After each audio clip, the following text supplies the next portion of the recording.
देखिए, बीजेपी के पास कहने को कुछ है नहीं, एक्सप्लॉइटेटिव बातें करके, डिविजिव पॉलिटिक्स करके, और उन्होंने असेंबली में आज बदकिस्मती से असेंबली को कम्युनलाइज करने की कोशिश की, पोलराइज करने की कोशिश की।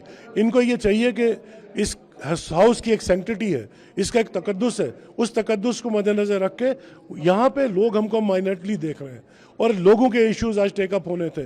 क्वेश्चन आवर को इन्होंने डिस्टर्ब किया। कई क्वेश्चंस थे, मेरा खुद का एक बहुत इंपॉर्टेंट क्वेश्चन था हेल्थ इंस्टीट्यूशंस को लेके, लेकिन बदकिस्मती से इन्होंने ड्रामा किया। बेसिकली अपनी नाकामियों को छुपाने की खातिर लोगों का ध्यान जो है डिविएट करने के लिए इस तरह के छिछोरे हरबे इस्तेमाल करते हैं। कुछ स्कैम की बात की गई है, बड़ा करप्शन जो आज किसी अखबार को भी कहा गया, इस पे हेडलाइन है। देखिए, गोदी मीडिया इनका अपना है, किसी अखबार पे छपवा दिया और वो अभी टेंडर प्रोसेस को लेके है। टेंडर प्रोसेस में कोई स्कैम तो तब है जब कहीं पेमेंट्स रिलीज हों, स्कैम तो तब है जब कहीं जो काम है वो अलॉट हो जाए।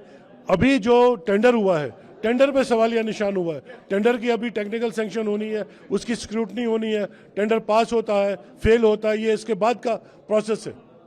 तो टेंडर पे तो कोई स्कैम आप कह नहीं सकते। लेकिन बीजेपी के शायद इसमें एक जनरल पब्लिक भी जाए कि सहला पर डिस्कशन करने में क्या ऑब्जेक्शन है, स्पीकर कल भी अलाउ नहीं किया गया। देखिए साहब, मैं आपको बताऊं कि कल अगर आप इस हाउस में, कल आप भी मौजूद थे इस हाउस में, कल बड़े इंपॉर्टेंट रेजोल्यूशंस जो थे वो 7 मूव होने थे, लेकिन चूंकि कुछ रेजोल्यूशंस पे डिबेट इतना बढ़ गया, डिस्कशंस इतने ज्यादा हो गए कि 3 रेजोल्यूशन, उसमें एक फ्लड का तो इंपॉर्टेंट था ही, उसके अलावा भी एक सारे एमएलएज ने एक ज्वाइंट रेजोल्यूशन एक डाला था कि 3 लाख तक हम जो है वो एग्जामिशन चाहते थे टेंडर्स की, क्योंकि जो छोटे छोटे काम हैं उसमें रेट इतना बिलो लेवल पे चला जाता है कि कोई काम ही एग्जीक्यूट नहीं होता।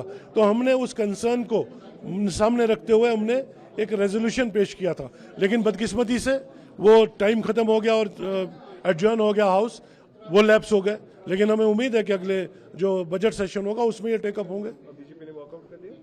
बीजेपी वॉकआउट करेगी तमाशा मीडिया अट्रैक्शन गेन करने के लिए। इनके पास तमाशों के सिवा इस जमात के पास कुछ भी नहीं है।